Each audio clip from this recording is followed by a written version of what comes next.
So the question today is, why don't you have what you want? Why don't you have what you want?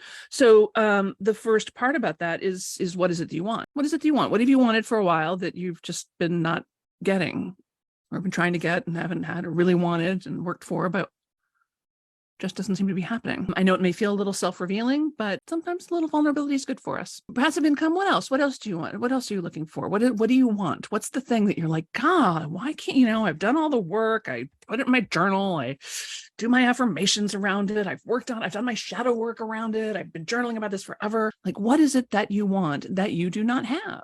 And you can even write down what you see other people wanting and they're not getting, because this is going to work no matter what, I think. I know some people who are looking for a companion, for a partner, a friend, a lover, a spouse. I know some people are looking for a book deal, a boyfriend who isn't nuts, but loving and giving and has his shit together. Yep. Getting to the completion stage of the latest book and then completing some murder mysteries. Yes, great. And just, you all are super empathic and emotionally intelligent. Can you feel the desire sort of pulsing off of these? Backbone to step away from working for my mom. Yeah. Right? I can feel it. Like, this is why I get up every day and do this business, because I can feel the strength and the love and the strength of the love, the strength of the desire for what you want. And like, I can't let it rest. I can't just go to bed knowing that you guys are this hungry for something. Shirley says, a project about which I'm truly excited. There's a lot to do, but nothing has captured my imagination yet. Great. So you're also looking for love, right? You're looking to be sort of swept away by an idea or by a project. I love that. Now, I'm curious, how long have you wanted this thing? A couple weeks, a couple of years, a couple of decades? Oh, this is really recent, just since this morning. Like, how long have you wanted? What is the persistence of the desire? What is the persistence of the desire? How long has it been persisting? How long has it been tapping you on the shoulder? 1 year, 10 years, 25 years, since 2017, about 4 years. Yeah, that's a lot of wanting. That's a lot of desire. So I want to honor your desire, and I want to honor the persistence of your desire. And I think you should too, right? Rather than getting to that, like, oh my God, what's wrong with me? This has been so long and it's not happening. It's like, wow, look at how I've hung in there. Look at how much I want this, like fresh as the day it first arrived in my brain. Good to know, right? In a weird way, there's sort of a love affair with the wanting, isn't there? Like, the wanting has become your constant companion for 25 years, 4 years, since 2017, 6 years. Yeah, since retirement 6 years ago, I guess. Yeah. It's a long relationship. In Hollywood, a 6-year marriage is like, you get like a golden anniversary thing for that. Yep, Shirley has been trying new things, practicing new skills, collecting data, but still wondering what's next. Right. Yeah, everybody else too. It's not like you guys haven't tried anything. You haven't been wanting it like, oh, I'm just going to sit back and want this thing. No, you've been actively looking. You've been trying. You've been getting out there. You've been, making invitations. You've been hanging around with other people who seem to have this thing. You've been reading. You've been researching. You've been revving yourself up. It's not for lack of effort.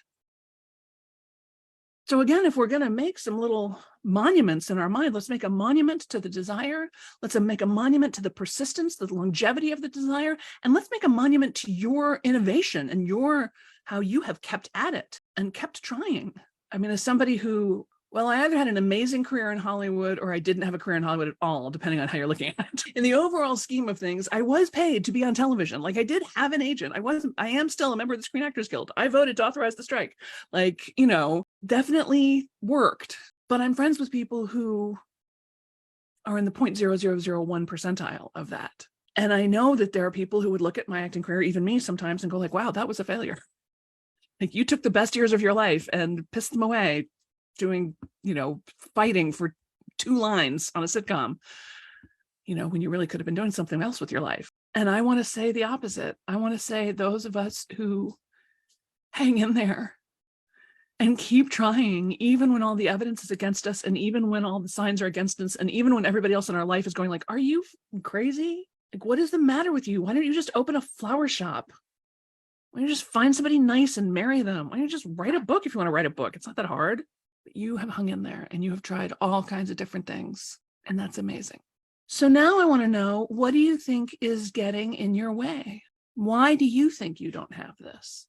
Whenever I hear the word fear, I mean, because it is my belief and sort of my understanding from the reading and work that I've done that fear is survival based. Everything we're afraid of, it's because we think it's going to kill us on some level. So we're afraid of heights, we're afraid of snakes, we're afraid of, people are like, oh, I don't like going to the dentist. Right. Because when people put their hands in your mouth, you're supposed to be afraid of that. That's a dangerous situation for you as a mammal. Right. And obviously not everybody is afraid of snakes and heights, but most of us are.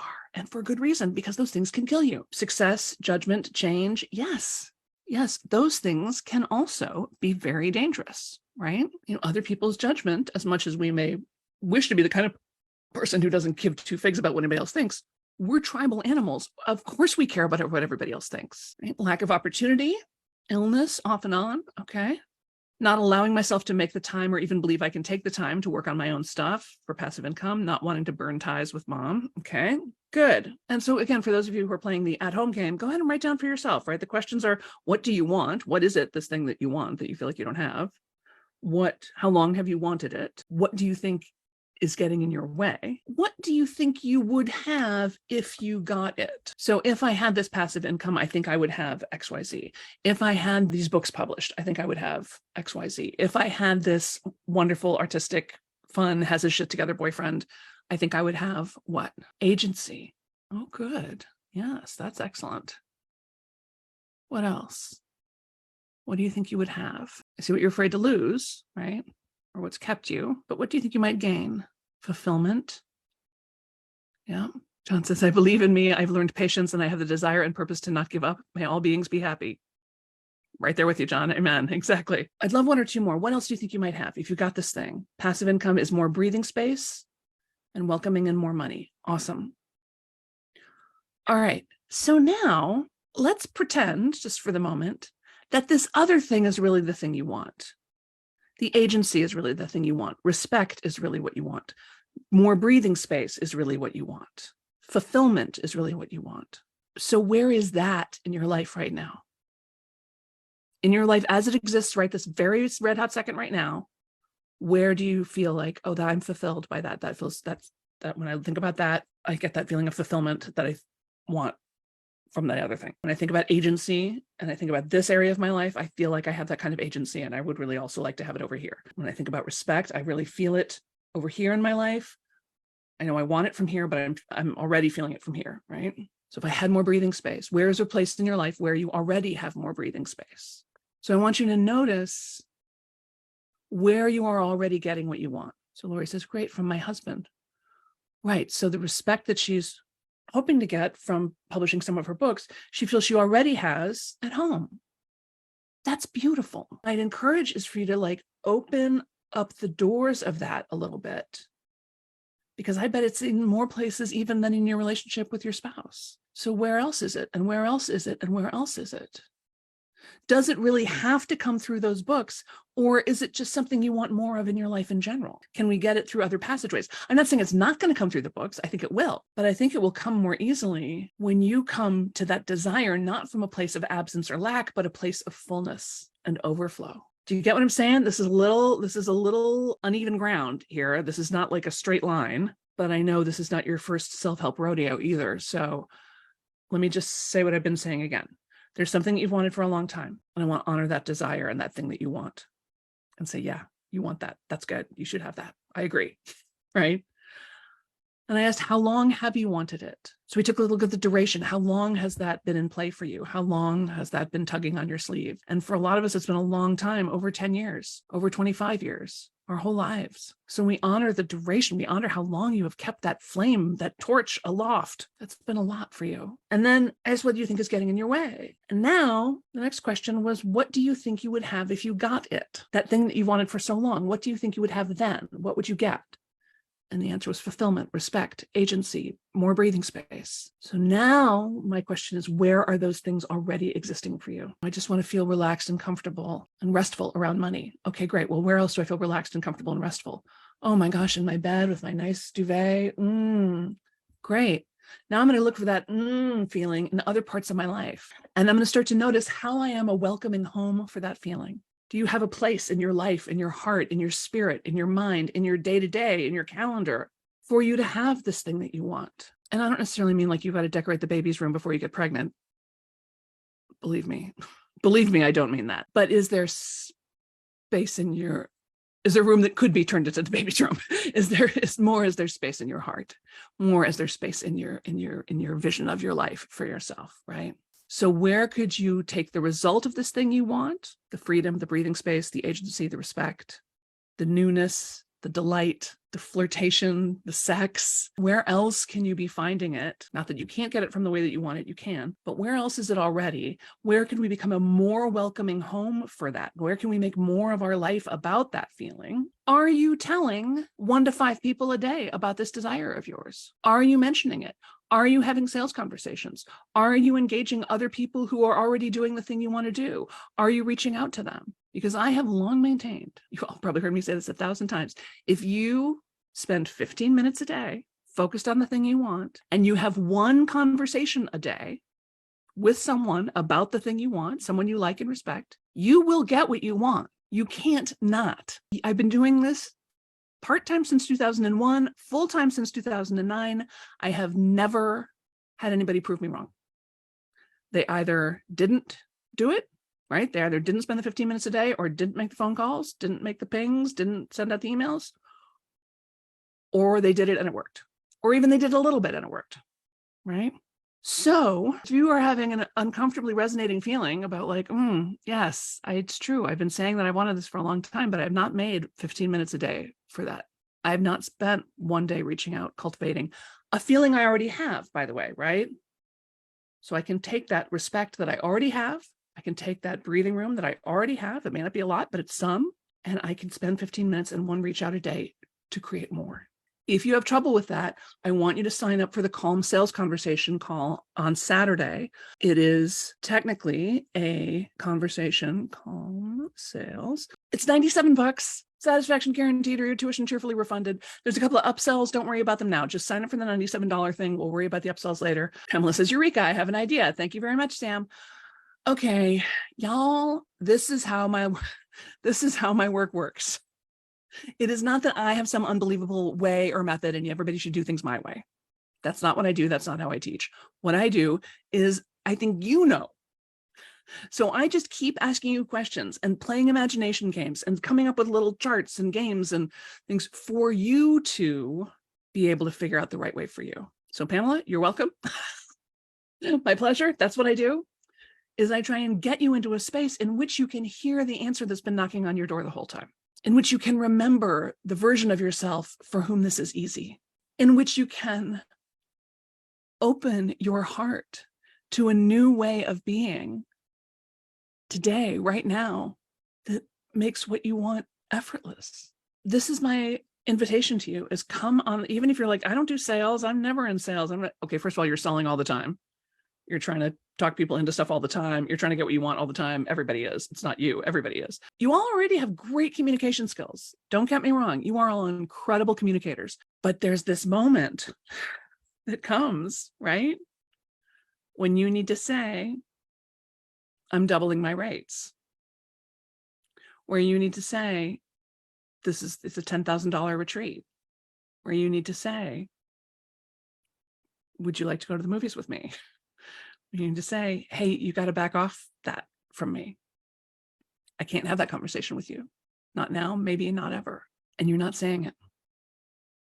You're not saying the thing that you know needs to be said. You are not speaking the truth that you intuitively, emotionally, spiritually understand and know to be true. No wonder you end up upset and confused, right?